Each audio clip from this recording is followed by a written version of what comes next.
Basal कैनिला। उसके बाद सब कार्बन, उसके बाद substantia nigra reticular formation and red nucleus, और लास्ट उसके बाद वेस्टिबुलर न्यूक्लियस है, और लास्ट में इंटरमेडियल न्यूरॉन सिस्टम। तो सेरेबेलम का आउटपुट इन सब रीजन में जाता है, और इन हरेक रीजन जो है स्पाइनल कॉर्ड से लेके वेस्टिबुलर न्यूक्लियस तक medullary influence, pontine influence, substantial nigra मतलब कि मेडुलरी, पोंटाइन और मिडब्रेन की कंबाइंड इन्फ्लुएंस है। कहाँ पे फ्लेक्सर, कहाँ पे एक्सटेंसर ज्यादा है, जो entire reticular formation. Reticular formation तीनों जगह पे है, और स्पाइनल कॉर्ड में रेटिकुलर फॉर्मेशन का जो रेजोनेंट है वो इंटरमेडियल न्यूरॉन।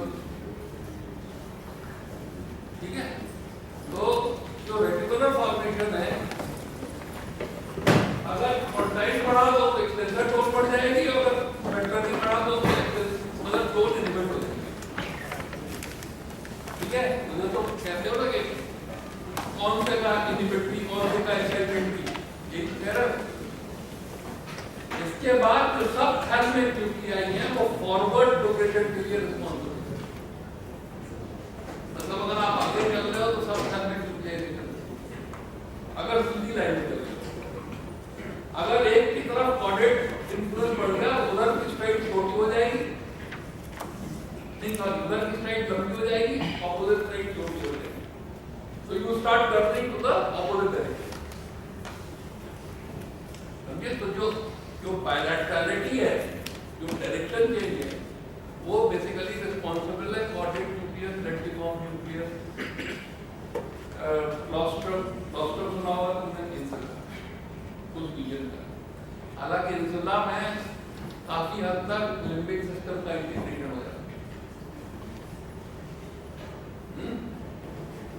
तो हमारी ये इतनी गहराई से इसलिए पड़ी हुई है कि हमने सीटी बहुत पढ़ी, सेरेब्रल पैल्सी बहुत पढ़ी, बहुत अनुभव है सीटी है, इसीलिए हम 12 क्लास में इतना इंटरेस्ट लेते हैं। तो जब तुम फंक्शन से रिलेट कर दो तो ये स्ट्रक्चर जो है रेलेवेंट हो जाए। ठीक है, हायर सेंटर जो वर्ड है, higher centre, higher is an adjective, it is वेग,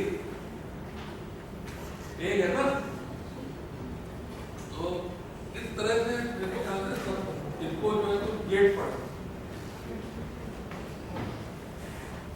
गेट कौन पढ़ा था? Anybody can teach us gate? अब ये तो देखो दो तरह के फंक्शन है। आदमी जो कुत्ता बिल्ली थे वो हाथ और पैर दोनों से चलते थे, ठीक है। आप जो है सीधे खड़े हो गए, आप जब सीधे खड़े हो गए, 4 जीन्स थी ऐसी जिनका एक्सप्रेशन चिंपैंजी के कंपैरिजन में ह्यूमन बीइंग में कम हो गया। उन 4 जीन्स की वजह से आप ह्यूमन बीइंग हो, उन पे एपिटोप्स लग गए, उनका एक्सप्रेशन कम हो गया। और वो 4 जीन में एक जीन ये भी है कि आपके हाथ जो है वो लोकोमोटर फंक्शन से टोटली छूट गए। अब उनको चलना नहीं है, अब उनसे काम करना है, हाथ के काम बढ़ गए। बॉक्सर का देखा ना ये अरे पैर से क्यों नहीं मारता यार, ज्यादातर हाथ से ही मारता नहीं। तो लोअर लिम्ब के जो फंक्शन है वो है वॉकिंग के पहले कौन कौन से पोस्चर्स लोअर लिम्ब प्रोवाइड करती है? तो लोअर लिम्ब प्रोवाइड करती है स्टैंडिंग, इसके बाद ये है ना स्टैंडिंग, स्टैंडिंग की ब्यूटी क्या है? स्टैंडिंग की ब्यूटी ये कि इतनी लंबी बॉडी की जो हाइट है, जो लाइन ऑफ ग्रेविटी है, एक सेंटर ऑफ ग्रेविटी है, एक लाइन ऑफ ग्रेविटी। ये लाइन ऑफ ग्रेविटी दोनों पैरों के बीच में पास हो, सपोर्ट एरिया के सेंटर में, इसीलिए हम खड़े। अगर हम हमने ये वाला पैर उठा लिया, तो अब लाइन ऑफ ग्रेविटी कहां गई? फुट के एरिया में चली गई। तो फुट के एरिया को बैलेंस करके लाइन ऑफ ग्रेविटी को ऐसा रखना है कि वो सपोर्ट एरिया में रहे, क्योंकि जिधर भी लाइन ऑफ ग्रेविटी गिर जाएगी उसी तरफ हम गिर जाएंगे। तो बिल्कुल पक्की बात है ना। उल्टा पिरामिड और सीधा पिरामिड देखा था ना, स्टेबल अनस्टेबल फिजिक्स में। हाँ, इस लाइन ऑफ ग्रेविटी को सेंटर में रखना। वो तुमने वुमन देखी है जो कि एक के ऊपर एक के ऊपर एक के ऊपर एक है, वो उसको जो है लाइन सपोर्ट एरिया में लाइन ऑफ ग्रेविटी को रखे हुए। तो लोअर लिम्ब में लाइन ऑफ ग्रेविटी को बीच में रखने के लिए नी तक तो बिल्कुल सीधा है, थोड़ा तो इन्वर्जन है। अगर तुम एक पैर पर खड़ा होने की कोशिश करो तो हर समय इन्वर्टर कॉन्ट्रैक्ट करते रहते हैं, जिससे कि लाइन ऑफ ग्रेविटी सेंटर। पर नी के ऊपर क्या है? नी के ऊपर तुमको पेल्विस की पोजीशन हेड के ऊपर ऐसी अरेंज करनी है फीमर के कि वो line of gravity area of support में है।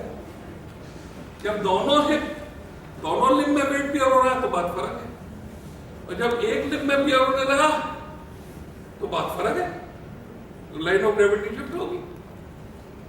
समझ में आ गई? तो स्टैंडिंग एक function, standing on both limbs, standing on one limb, single. ठीक है। दूसरा फंक्शन है वॉकिंग। तो वॉकिंग ये है कि जब एक लिम्ब में line of gravity weight bear होता है तब तक दूसरा लिम्ब स्विंग फॉरवर्ड करके आगे चला जाता है। ठीक है। एक फेज स्टेट का ये है कि when the limb is weight bearing, इसको हम लोग कहते हैं स्टैंस, इसको हम कहते हैं स्टैंस।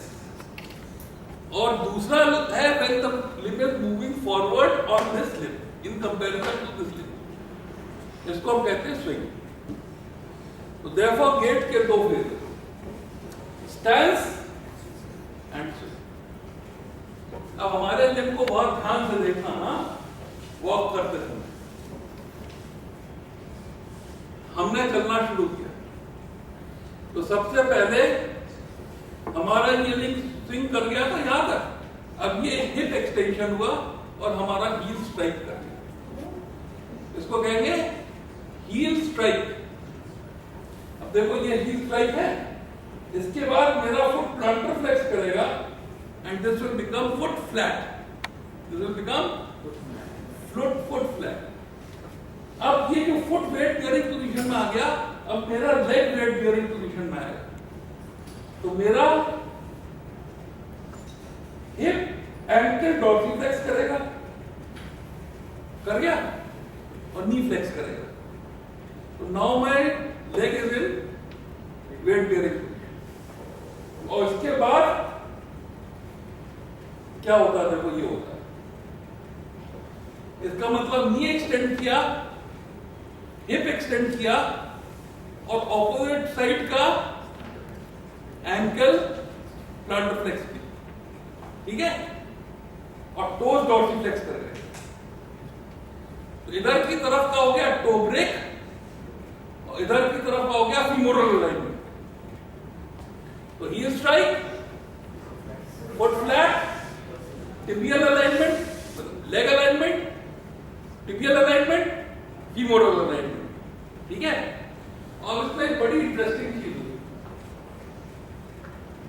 कि जब ये वाला एंकल प्लांटर फ्लेक्स किया तो इधर की लिम्ब की लेंथ बढ़ गई, इधर का एसेटेबुलम ऊपर उठ गया। इसका मतलब ये वाली पेल्विस टिल्ट हो गई। ठीक है। अब जैसे ही ये पेल्विस टिल्ट होती है,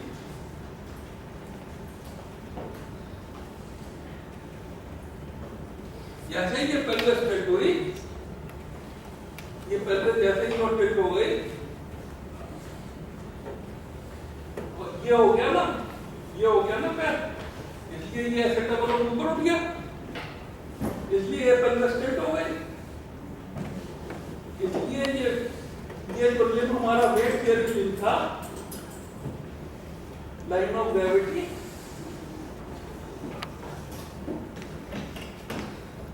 ठीक है। तो ये टिल्ट होने के बाद इसने ये गैस्ट्रोक्रेनियस जहां से कॉन्ट्रैक्ट किया, ये बड़ा पावरफुल मसल है, इसने वेट को ऊपर उठा के लाइन ऑफ ग्रेविटी को इस फुट पे डाल दिया। सही समझ में आ रहा है? अब इसको इसी फुट पे लाइन ऑफ ग्रेविटी को रखना है, तो ये लिफ्ट तो स्विंग करेगा, इसके बाद ये क्या करेगा? स्विंग करेगा। अब तो ये वेट भी करेगा नहीं। इसको रखने के लिए ये अगर पेल्विस इस तरह की है, हाँ, और ये लिम्ब इस तरह से, यहाँ हिप है, ये नेक है, ये फीमर है, यहाँ पे नहीं है, तो यहाँ पे एक मसल है। कौन सा मसल है? आइलियक क्रेस्टेड प्रोपेगेटर को कनेक्ट करता हुआ। अपने हाथ पर रखो यहाँ,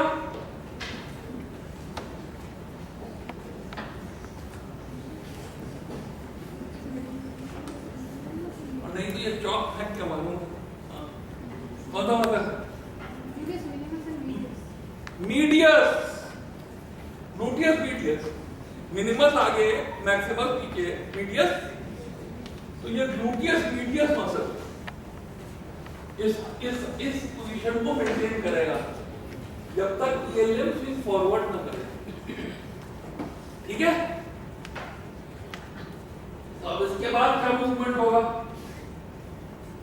ये जो था ये हो गया था ना, this is now known as toe break, left side का टो ब्रेक।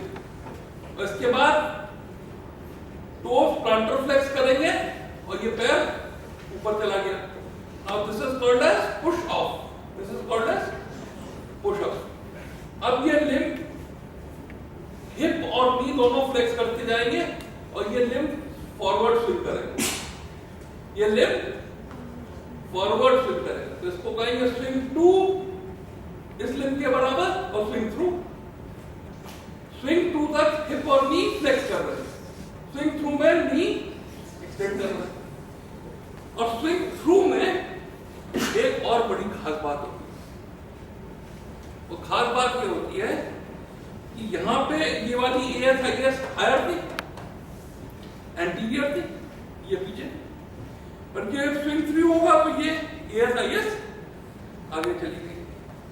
तो ये हुआ toe break, push off, swing to, swing through, decelerate और हील स्ट्राइक हो गया। समझ गए? गेट समझ गए? नहीं समझ गए? अब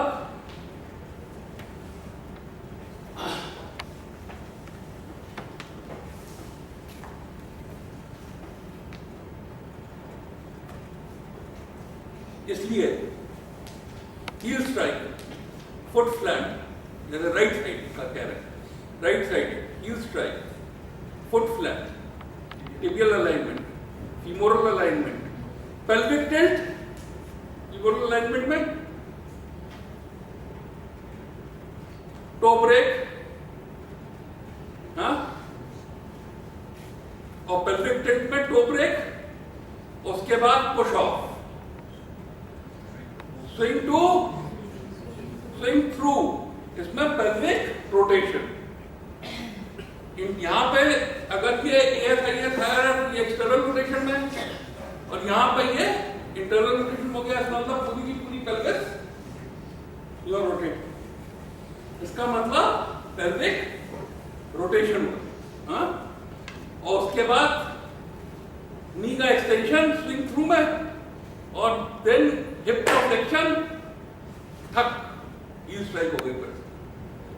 तो गेट, नॉर्मल गेट के ये फेजेस लिख लो, राइट साइड से शुरू करो और लेफ्ट साइड तक सब लिखा।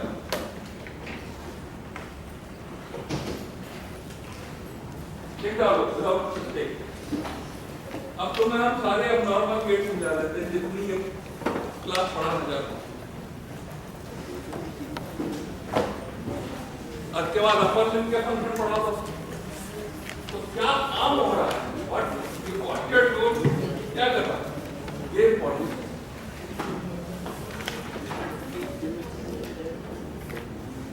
अभी थोड़ी देर के लिए बंद करो, फिर तक शुरू करना तो फिर बंद। फिर तुमने हमको पीछे चलाया, तुम्हारे पास वीडियो कैमरा तो है नहीं। इसके बाद हम जैसे भी चल रहे हैं तुमने हमारी नकल मारी, करेक्ट, और अपना दिमाग लगाया और ये कहा किस फेज में कौन सा मूवमेंट ज्यादा है, कौन सा मूवमेंट कम। ठीक, रिजिडिटी की वजह से, ये पैरालिसिस की वजह से, ये स्पैजम की वजह से, और फौरन बता दिया कि ये गेट। अब हम तुमको एबनॉर्मैलिटीज ऑफ स्टैंस फेज बता दें। देखो भैया, ये हुआ ही स्ट्राइक, ये हुआ फुट फ्लैट, और फुट फ्लैट के बाद हुआ टिबियल अलाइनमेंट। इसके बाद जैसे ही फीमोरल अलाइनमेंट हुआ, मेरे पैर में कहीं पे भी दर्द हो गया, वेट बेयरिंग, एल्जीसिया कहते हैं ना दर्द को। तो अब एल्जीसिया को रोकने के लिए जो भी गेट है उसको कहेंगे एंट एल्जिक, ठीक है। अब मैं क्या करूं, दर्द हो रहा है तो मैंने स्विंग फेज शुरू तो किया, पर my swing phase is shorted in length, duration and height. See what happens. तो दो मूवमेंट्स किए मैंने, my swing phase is been shorted in length, duration and height, and my trunk is tilted to take away weight from the affected limb, right? So this gait is called as antalgic gait. लिख लो।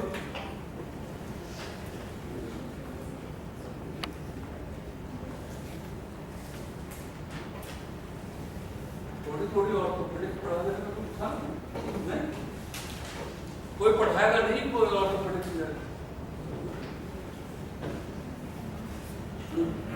चले, लिख लिया।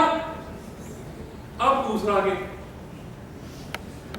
अब ये हुआ कि heal strike, foot flat, tibial alignment, femoral alignment, और इधर का स्विंग करने लगा।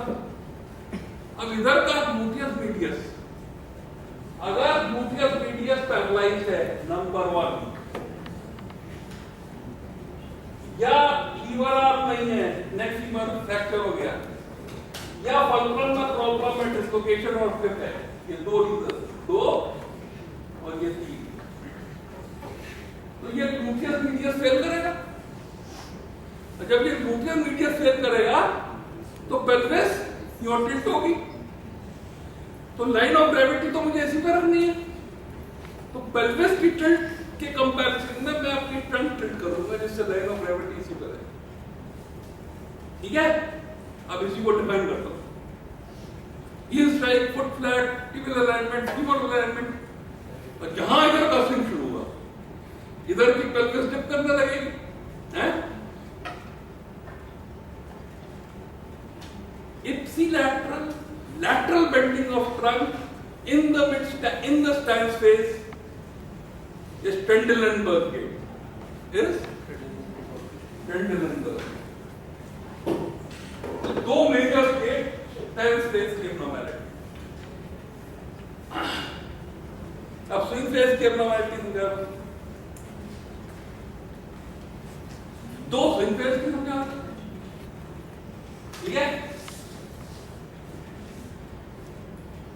स्विंग फेज में ये हुआ कि मुझको ट्रोकेंड्रिक फ्रैक्चर हुआ था, हाँ? तो लोगों ने क्या किया, इसको अबव नी फिक्स इंट्रैक्शन थॉमस नी स्प्लिट पे दे दिया। वो मेरा जो ट्रैक्शन था अबव नी था, यूगोप्लास्ट हेड ऑफ फिबुला से पास हो रहा था। हेड ऑफ फिबुला के नीचे लैटरल पॉप्लिटेयर नर्व थी, वो भाई लोगों ने प्रोटेक्ट नहीं की ठीक से, तो उस पर प्रेशर पड़ा, लैटरल पॉप्लिटेयर नर्व पैरालाइज हो गया, समझे। तो मेरा फुट जो था, the Himalayas are not dry places supply करती है ना, tibialis anterior, extensor hallucis longus, extensor digitorum and peroneus tertius, AN तो 8 रियोलर है, the Himalayas are not dry places. तो इसका मतलब फुट ड्रॉप हो गया। अब भैया फुट ड्रॉप हो गया, अब मैं कैसे चलूं? तो जब मैं स्विंग कर रहा था, जब मैं स्विंग 2 कर रहा था, तो मेरा हिप और नी फ्लेक्स हो रहा था और एंकल डॉर्सी फ्लेक्स हो रहा था, जिससे कि मेरे टो जमीन में न लड़ जाए, है ना। तो मैं हिप पेल्विक स्ट्रेंथ थी, एक तो इसीलिए ये लिम्ब ऊपर था, दूसरा हिप और नी फ्लेक्स था और एंकल डॉर्सी फ्लेक्स था। अब एंकल बेचारा डॉर्सी फ्लेक्स नहीं होगा, अब एंकल डॉर्सी फ्लेक्स ना हो पाया तो घर जमीन में लड़ जाएगा। अब मैं क्या करूं? तो मैं क्या करता हूं कि हिप और नी को ज्यादा फ्लेक्स कर देता हूं। हाँ, so this is called as high steppage gait. It is called as high steppage gait because you are hyperflexing the hip and knee in the swing phase, and the foot is dropping instead of dorsiflexing, so that your toes do not stop the ground in swing 2. ठीक है? So this is called as high steppage gait. Cause lateral popliteal nerve paralysis. Okay? Because of any reason leprosy से हो सकती है, आर्ट्रोजेनिक हो सकती है, polio में भी हो सकती है। ठीक है? हाई स्टेपेज गेट समझ में आ गया? यस।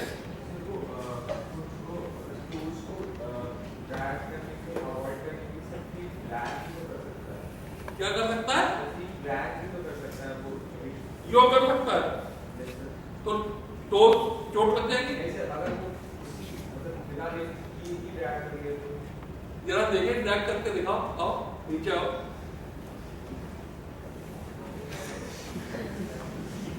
अरे भैया, जो बॉडी तुम्हारी इतनी अकलमंद होती है, it knows how to compensate for a problem.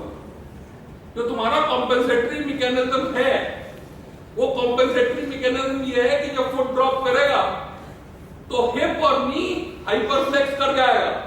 ये बॉडी का मैकेनिज्म है, ये ब्रह्मा जी ने बनाया है, हम और तुम बदल नहीं सकते, ऐसे ही चलेगा। तुम खाली ये समझ सकते हो कि क्यों ऐसा होगा, बस समझिए। ये इंटेलिजेंस ह्यूमन इंटेलिजेंस नहीं है, ये 10 मिलियन साल पुरानी जीनोम में बिल्ड है। ठीक है? अब दूसरा सवाल तो भैया, दूसरी प्रॉब्लम क्या होती है कि जब अपर मोटर न्यूरॉन रीजन होता है एक तरफ, हेमीप्लीजिया हो गया, अपर मोटर न्यूरॉन रीजन है, तो टोन बढ़ गई। तो टोन का जो सबसे बड़ा समस्या लोअर लिम्ब में होती है कि इसमें हिप और नी जो स्विंग 2 में फ्लेक्स करता है, तो नहीं करता, नी नहीं सारा फ्लेक्स करता। Hip should flex, knee should flex, ankle should not be flexed. Now this bloody knee is not flexed because the tone is disturbed because of the upper motor neuron. अब क्या करें? अब वो इसको आगे बढ़ाना चाहता है तो स्टॉप कर जाएगा, तो ये आगे इस तरह नहीं बढ़ाएगा। Okay? So this is called as circumduction. अब यही circumduction gait अगर bilateral हो जाए तो it will become this, और अगर यही लाइन क्रॉस करने लगे तो it becomes scissors gait. बात समझ में आ गई? अच्छा, अगर ट्रेंडलेनबर्ग गेट बायलैटरल हो गया, मान लो कॉन्जेनिटल डिसलोकेशन ऑफ हिप है, तो जब इधर वेट बेयर किया तो इधर किसका है, जब इधर वेट बेयर किया तो इधर किसका? हाँ, तो this is called as battling gait. जैसे डक चलती है वैसे चलेगा। हाँ, that is called as battling gait. अब उन गेट्स में जिसमें की प्रॉब्लम कहां है? एक्स्ट्रा पिरामिडल सिस्टम में। एक्स्ट्रा पिरामिडल सिस्टम की कॉम्प्लेक्स डिजीज कोई नाम पता है?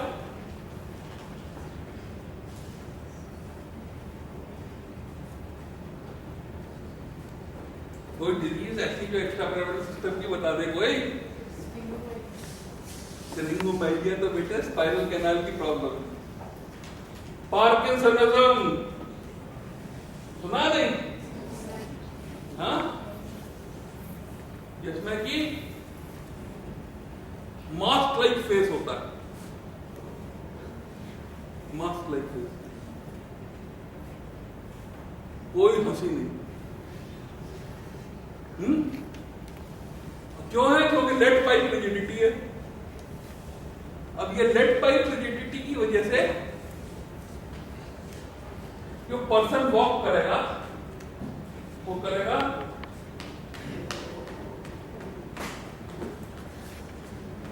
और अब दीवार सामने आ रही है तो ये रुक नहीं पाएगा, इसने जाके टकराई गया। समझे? दूसरा चश्मा में 100 रुपए का आता है। खैर anyway, that is Parkinsonism। हाँ, इसको कहते हैं शॉर्ट शफलिंग गेट, पार्किंसनिज्म। अब आइए भैया सेरेबेलम में समस्या हुई। हाँ, अब सेरेबेलम में अगर समस्या हो गई तो क्या होगा कि वो बैलेंस ही नहीं कर पाएगा बेचारा, हैं? तो कभी इधर जाएगा, कभी उधर जाएगा, कभी उधर जाएगा। एटैक्सिया, हाँ, और ये एटैक्सिया जो होता है सेरेबेलम वाला,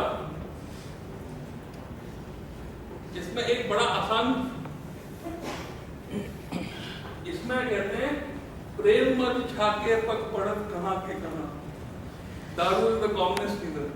पर उद्धव जी का डिस्क्रिप्शन है, जब उसको प्रेम की बात समझ में आ गई गोपियों की, तो प्रेम के मद में छाके उनके पैर कहां डालने जाते हो, कहां पड़ते। इससे बढ़िया सेरेबेलर फेलियर का और एग्जाम्पल ना मिलेगा। यहां पैर डालना चाहते हैं और पड़ता माना है, इंटेंडेड और एक्चुअल का फर्क है नहीं। प्रेम मद छाके पग पड़त कहां के कहां मीन सेरेबेलम, ठीक, मीन अल्कोहल, अल्कोहल की बंदी हो गई। ओके, अब सेरेबेलम में नीचे से इंफॉर्मेशन नहीं पहुंच पा रही उसके प्रॉब्लम से, तो उसको जो है कि पैर जमीन पे पड़ जाए, इसके लिए उसको पैर पटकना पड़ता है।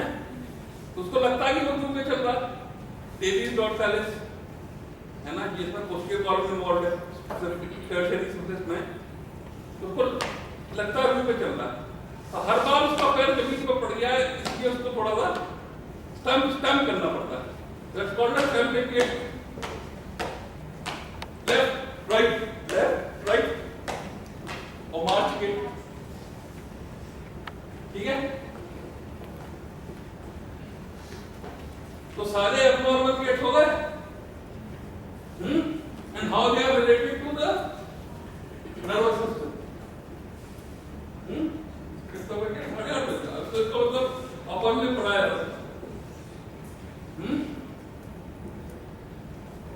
ये जितने मूवमेंट्स मैंने पढ़ाए हैं, इसके अलावा बहुत कम मूवमेंट्स हैं जो कि लाइफ सस्टेनिंग है, जैसे कि रेस्पिरेशन। तो रेस्पिरेशन का मूवमेंट कैसे होता है तो तुम पढ़ाओगे, हैं? न्यूमोटैक्टिक सेंटर कैसे होता है ना। अपर लिम्ब का जो फंक्शन है वो फंक्शन क्या है?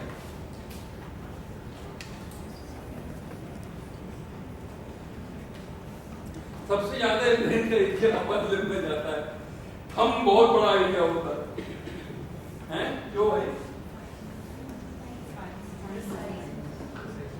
करते क्या हो हाथ से?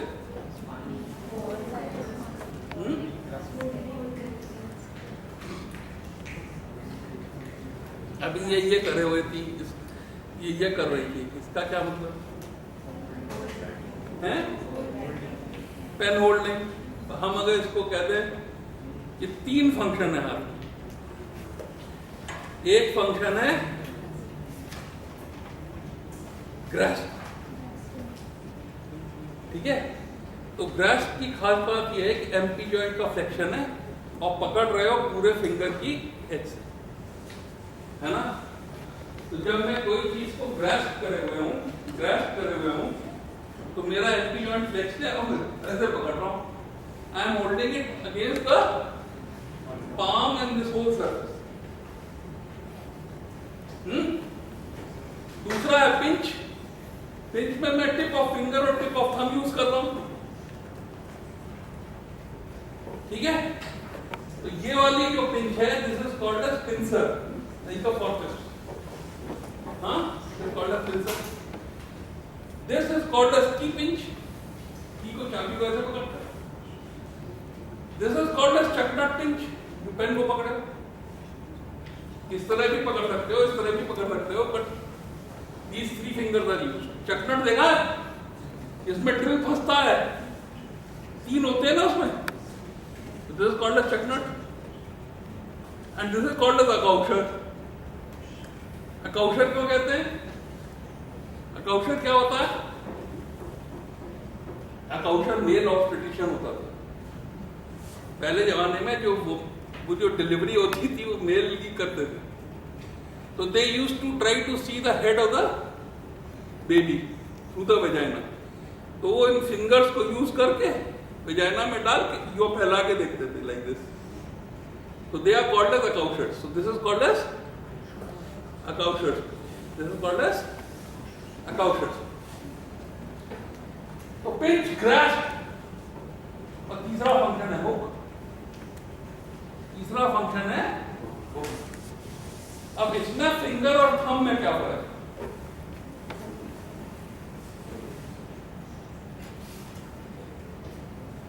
फिंगर और थंब में क्या फर्क है? फिंगर और थंब में यह फर्क है कि जो फिंगर है उसका plane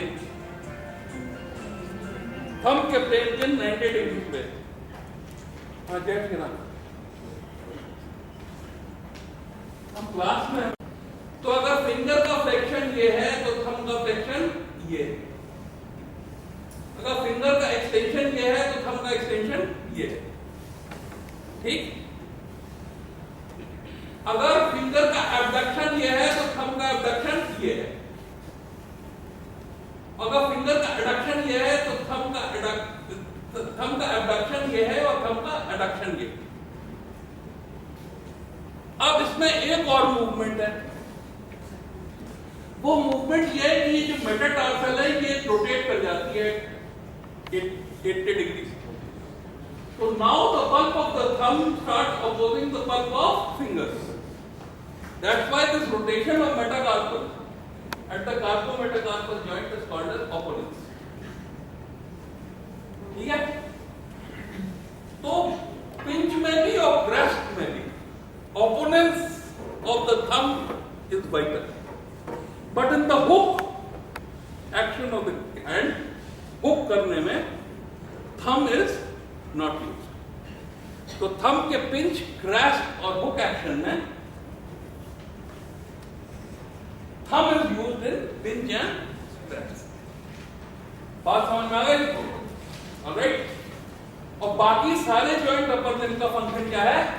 prehensile function. It tries to put the hand in the position of function। ये बोतल उठानी है भाई बोतल तक पहले पहुंचना तो है।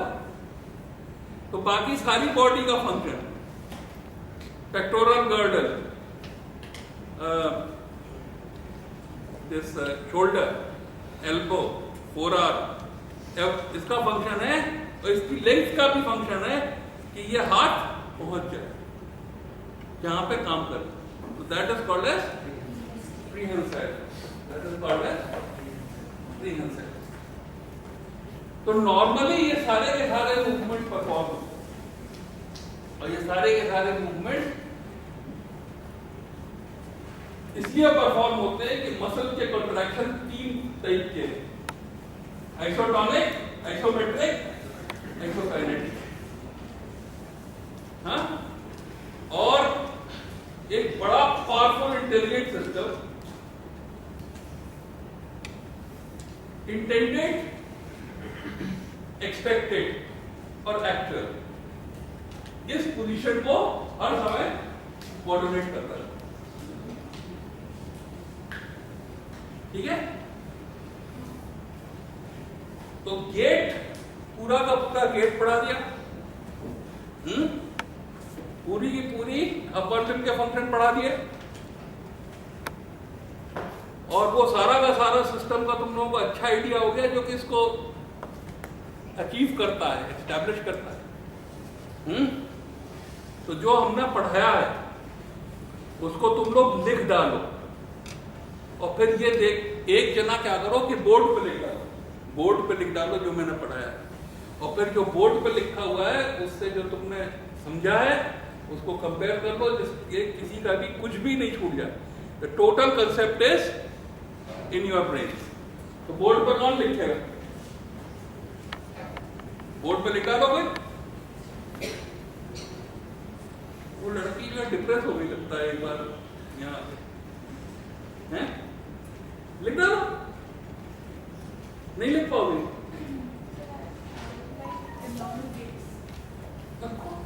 हम लिखाते, ये कोई और लिख के हम मत कर दे। अरे बैठे तो हैं यहाँ पे, डरते क्यों? हमारे रथ पे बैठे हुए 5 साथी हैं, हारोगे नहीं। लिखो, चलो लिखो। तुम ये लिखो, बाकी क्लास लिखो अपनी कॉपी में। नहीं, पूरा का पूरा, everything that I taught you, first to last. अब तुम उसको बंद करो।